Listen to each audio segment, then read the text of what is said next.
સુરત શહેરમાં 1 કલાકમાં ધોધમાર 3 ઇંચ વરસાદ ખાબકી ચૂક્યો છે। ધોધમાર 3 ઇંચ વરસાદથી સુરત શહેરમાં જળબંબાકારની સ્થિતિ। સુરતમાં રસ્તાથી લઈ સોસાયટીઓમાં ઘૂંટણસમાં પાણી ભરાયા છે। પાણીનો નિકાલ ન થતા સુરતની જનતા પરેશાન થઈ છે। ઉધના અને પાંડેસરામાં ઘૂંટણસમાં પાણી ભરાયા છે। ઔદ્યોગિક અને રહેણાંક વિસ્તારમાં પૂર જેવી સ્થિતિનું નિર્માણ થયું છે, તો લોકોના ઘરમાં પાણી ઘૂસતા ભારે નુકસાની। અડાજણ ઋષભ 4 રસ્તા પર પાણી ભરાયા છે, તો પાણીમાં અનેક વાહનો ફસાયા। અધિકારીઓના પાપે ફરી એક વખત સુરત પાણી થયું છે। કોમલ સર્કલ, બમરોલી રોડ સહિતના વિસ્તારોમાં પાણી ભરાયા છે। પાણી ભરાવાના કારણે ટ્રાફિક જામની પણ સમસ્યા સામે આવી છે। સુરતના કતારગામ અને વેડ રોડ વિસ્તાર પણ પાણી થયો છે। સુરતમાં ભારે વરસાદને કારણે ઠેકઠેકાણે પાણી ભરાયા છે। વાહન ચાલકોને ભારે મુશ્કેલીનો સામનો કરવો પડી રહ્યો છે, તો નવસારી બજાર સગરામપુરા તલાવડી પાસે પણ પાણી ભરાઈ ગયા છે, તો રોડ રસ્તા પાણીમાં ગરકાવ થતા સગરામપુરા વિસ્તારના રોડ પાણીમાં ગરકાવ થયા છે। સુરત જાંપા બજાર વિસ્તારમાં પાણી ભરાઈ ગયા છે। લાંબા સમય સુધી પાણીનો નિકાલ નહીં થતા લોકો પરેશાન થયા છે। ઉમા ભવન બટાર રોડ પાણી ભરાઈ જતા દુકાનોમાં પાણી ભરાયા છે, તો સુરતના કતારગામ વિસ્તાર પણ જળબંબાકાર થયું છે। કતારગામ વડલા સર્કલથી હાથી મંદિર જતો અક્ષરધામ રોડ પણ પાણીમાં ગરકાવ થયો છે। એક ખાલી સ્કૂલ બસ પાણીમાં ફસાઈ હતી। ગટર મારફતે પાણીનો નિકાલ નહીં, તો વેડ રોડ વિસ્તારમાં પણ વરસાદી પાણી ભરાયા છે। કતારગામ કિરણ હોસ્પિટલ પાસે પાણી ભરાઈ ગયા છે। ઘૂંટણસમાં પાણી ભરાતા વાહન ચાલકો પરેશાન થયા છે। સુરત મનપાની પ્રી મોન્સૂન કામગીરી ફેલ થઈ છે।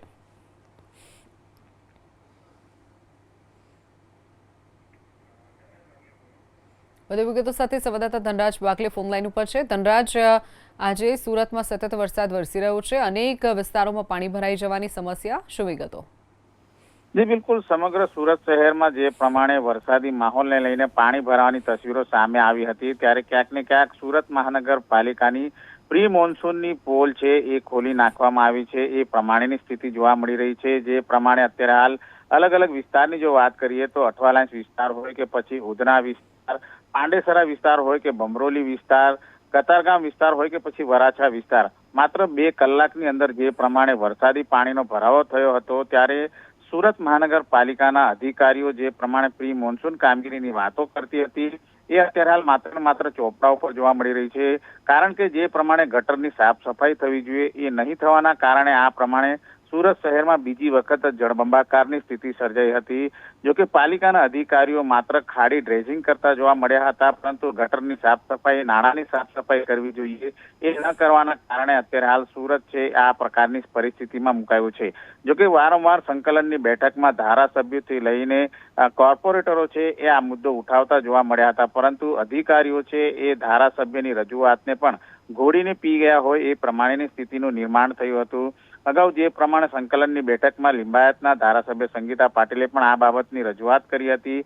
કુમાર કાનાણી વારંવાર આ બાબતે રજૂઆત કરતા આવ્યા હતા, પરંતુ જે પ્રમાણે આ પ્રી મોન્સૂન કામગીરી કરવી જોઈએ એ નહીં થઈ હતી અને આ રીતની સ્થિતિ સર્જાઈ હતી। જોકે શરૂઆતમાં પાણી જે રીતે વરસાદી પાણીનો ભરાવો થયો હતો, ત્યારે ક્યાંક ને ક્યાંક એ માનવામાં આવી રહ્યું હતું કે ગટરની સાફ સફાઈ વહેલી તકે કરવામાં આવશે, પરંતુ બીજો વરસાદ જ્યારે આવ્યો ત્યારે એ જ પ્રકારની પરિસ્થિતિ જોવા મળી હતી। આ વખતે સાર્વત્રિક વરસાદ સુરત શહેરમાં જોવા મળ્યો હતો, ત્યારે સૌથી વધારે વરસાદી પાણીનો ભરાવો છે અઠવાલાઇન્સ વિસ્તાર, કતારગામ વેડ વિસ્તાર સહિત ડભોલી વિસ્તારમાં પણ જોવા મળ્યો હતો। એની સાથોસાથ જે રીતે રાબેતા મુજબ ઉધના વિસ્તાર હોય, અઠવાલાઇન્સ વિસ્તાર હોય કે પછી મજુરા વિસ્તાર, આ તમામ વિસ્તારોમાં પાણી ભરાયાની તસવીરો જે જોવા મળી હતી। ક્યાંક ને ક્યાંક જે અધિકારીઓ છે એ અત્યારે હાલ શાસકોને જે પ્રમાણે માહિતી આપતા હોય છે એમાં અત્યારે હાલ કઈ દમ નથી જોઈ રહ્યા એ પ્રમાણેની પરિસ્થિતિ સર્જાઈ છે। જોકે સુરત મહાનગરપાલિકાના જે સત્તાધીશો છે એ જે પ્રમાણે વાતો કરતા હોય છે કે તમામ બાબતને લઈને અત્યારે હાલ કામગીરી છે આટોપી લેવામાં આવી છે, પરંતુ જે અધિકારીઓ છે એ ઉઠા બનાવતા હોય એ પ્રમાણેની તસવીર જોવા મળી રહી હતી। બીજી વખત સુરત શહેર છે એ પાણીમાં ગરકાવ થયું હતું, ગટરો બેક મારતી જોવા મળી હતી, ઉપરાંત જે પ્રમાણે ઘટાદાર વૃક્ષો છે એ ધરાશાયી થયા હતા। ક્યાંક ને ક્યાંક સુરત વાસ્તવ્ય ઉપર જે પ્રમાણે મોત તોડાતું હોય એ પ્રમાણેની તસવીર જોવા મળી હતી। જોકે અત્યારે હાલ જે પાણી ઓસરવા માટેની કામગીરી છે એ હાથ ધરવામાં આવી છે, ત્યારે કર્મચારીઓ મેદાને ઉતર્યા છે અને વહેલી તકે ગટરના ઢાંકણા ખોલીને આ વરસાદી પાણીનો નિકાલ કરવાનો પ્રયાસ કરી રહ્યા છે। ચોક્કસ ધનરાજ, માહિતી બદલ આભાર। તો આ તરફ મુંબઈમાં ભારે વરસાદથી ટ્રેન સેવા પ્રભાવિત થઈ છે. મુંબઈમાં ભારે વરસાદના કારણે 16 ટ્રેનો રદ થઈ છે. 15 ટ્રેન શોર્ટ ટર્મિનેટ કરાઈ છે. પાલઘર રેલવે સ્ટેશન પર પાણી ભરાવાથી સમસ્યા થઈ છે. મુસાફરોની સુરક્ષાને ધ્યાનમાં રાખીને ટ્રેનના શેડ્યુલમાં પણ ફેરફાર કરાયો છે. 16 ટ્રેનો સંપૂર્ણપણે રદ કરાઈ છે. 15 ટ્રેનોને શોર્ટ ટર્મિનેટ કરાઈ છે. 26 ટ્રેનના સમયમાં ફેરફાર થયો છે, તો તે ટ્રેનોના રૂટ ડાયવર્ટ કરવાની પણ ફરજ પડી છે. ગાંધીનગર મુંબઈ વંદે ભારત એક્સપ્રેસ સુરત સુધી જ દોડાવાઈ હતી, તો અમદાવાદ મુંબઈ શતાબ્દી એક્સપ્રેસ પણ સુરત સુધી જ શોર્ટ ટર્મિનેટ કરાઈ હતી. વધુ વિગતો સાથે સંવાદદાતા બ્રિજેશ શાહ આપણી સાથે ફોનલાઈન ઉપર છે. બ્રિજેશ, જે રીતે ભારે વરસાદ વરસ્યો છે અને મુંબઈમાં સૌથી વધુ ટ્રેન સેવા પ્રભાવિત થઈ છે, ત્યારે અમદાવાદથી મુંબઈ વચ્ચે જે દોડતી ટ્રેનો હોય, ઘણી બધી ટ્રેનોમાં ઘણા બધા ફેરફાર કરાયા છે. શું વિગતો? વેસ્ટર્ન રેલવેના પીઆરઓ વિનીત અભિષેકના જણાવ્યા અનુસાર જે વિગતો મળી છે, જે ટ્રેનો રદ થઈ છે અથવા સમય બદલ્યો છે અથવા તો શોર્ટ ઓરિજિનેટ થઈ છે, એ બધી બાબતોને લઈને સૌથી ખરાબ પરિસ્થિતિ યાત્રિકોની થઈ છે. જે યાત્રિકો આજે મુંબઈ ખાતે કોન્સ્યુલેટમાં જવાના હતા અથવા તો કોઈકને અર્જન્ટ બીજું કામ હતું, ઓફિસમાં ઇન્ટરવ્યુ હતા, એ બધા લોકો અટવાયા હતા. સુરત, નવસારી, વલસાડ, વાપી, ભિલાડ, ઉમરગામ આમ અલગ અલગ જગ્યા ઉપર ટ્રેનો અટકી ચૂકી હતી. જે પ્રમાણે હેલ્પડેસ્ક વગેરે તો શરૂ કરવામાં આવ્યું હતું. સાંસદ ધવલ પટેલે તુરંત જ કહી શકાય કે હરકતમાં આવીને રેલવે સાથે સંપર્ક કેળવીને હેલ્પડેસ્ક શરૂ કરાવડાવી હતી અને બસ ડેપો મેનેજર સાથે પણ ચર્ચા કરીને તમામ રૂટ માટે, ખાસ કરીને મુંબઈ જવા માટે એસટી બસની વ્યવસ્થા કરવામાં આવી હતી. આરએસએસ એટલે કે રાષ્ટ્રીય સ્વયંસેવક સંઘ અને ભારતીય જનતા પાર્ટીના કાર્યકર્તાઓ દ્વારા ફૂડ પેકેટ્સ પણ વેચવામાં આવ્યા હતા. મોડી રાત સુધી આરએસએસના સ્વયંસેવકો વલસાડ રેલવે સ્ટેશન ઉપર જોવા મળ્યા હતા. ખીચડી અને અન્ય ફૂડ પેકેટ્સની તૈયારી સાથે તેઓ વલસાડ રેલવે સ્ટેશન પર જોવા મળ્યા હતા. જે યાત્રિકો અટવાયા હતા તેઓને ફૂડ પેકેટ્સ, પાણીની બોટલ વગેરે પણ આપવામાં આવ્યું હતું. અન્ય સ્થાનિક સંસ્થાઓએ પણ મદદમાં હાથ બતાવ્યો હતો. સાથે સાથે સાંસદ ધવલ પટેલે પણ વલસાડ રેલવે સ્ટેશનની વિઝિટ લીધી હતી. જે યાત્રિકો બસ દ્વારા મુંબઈ જઈ રહ્યા હતા તેઓની પણ મુલાકાત લીધી હતી. આ સાથે જે શોર્ટ ટર્મિનેટ થયેલી ટ્રેન છે, એટલે કે હવે તેઓનો પરત જવાનો જ્યારે સમય છે, ત્યારે એ જ ટ્રેનમાં યાત્રિકોને પરત મોકલવાની વ્યવસ્થા પણ રેલવે દ્વારા કરવામાં આવી છે. આ સાથે જે પેસેન્જર ટ્રેનો છે તેના થકી પણ મુખ્ય મથક સુધી લોકો પહોંચી શકે તે વ્યવસ્થા રેલવે દ્વારા કરવામાં આવી છે. કહી શકાય કે પહેલીવાર રેલવે દ્વારા ખૂબ જ સરસ આયોજન અને ખૂબ જ સરસ સંકલન અન્ય એજન્સી સાથે પણ જોવા મળ્યું હતું. સતત અપડેટ્સ આપવામાં આવી રહ્યા હતા.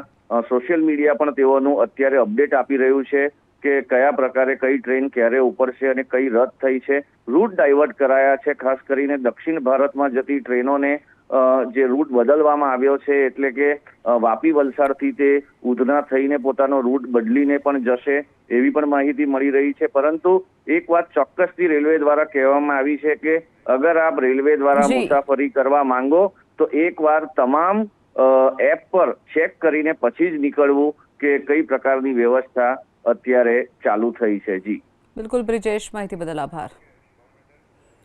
આ તરફ વાત કરીએ ભાવનગરની. ભાવનગરના તળાજા તાલુકામાં ધોધમાર વરસાદ. તળાજા શહેર અને ગ્રામ્ય વિસ્તારમાં વરસાદ. ગોપનાથ, આમળા, ઊંટડી, વેજોદરી ગામમાં વરસાદ નોંધાયો છે, તો ખેરાડા, રાજપરા, પિથલપુર સહિતના ગામોમાં પણ વરસાદ નોંધાયો છે. ભાવનગરનું તળાજા તાલુકો, જ્યાં શહેર અને ગ્રામ્ય વિસ્તારમાં પણ વરસાદ નોંધાયો છે.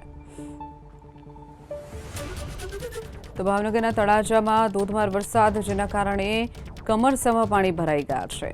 લોકોના ઘરોમાં પણ પાણી ભરાતા ઘરવખરીને નુકસાન પહોંચ્યું છે. આ તરફ વાત કરીએ અમરેલી જિલ્લાના લાઠીની. લાઠી તાલુકામાં વરસાદ. લાઠી શહેર અને આસપાસના ગામોમાં વરસાદ. લાઠી તાલુકાનું શેખ પીપરિયા ગામ બેટમાં ફેરવાયું છે. સ્થાનિક નદીના પાણી ઘરમાં ઘૂસતા પરેશાની. લાઠીનું શેખ પીપરિયા ગામ બેટમાં ફેરવાયું છે. સ્થાનિક નદીના પાણી ઘરમાં ઘૂસતા પરેશાની. લોકોને ઘરવખરીને પણ નુકસાન પહોંચ્યું છે. ગામોમાં જાણે કે નદીઓ વહેતી થઈ હોય તેવા દ્રશ્યો લાઠીના છે.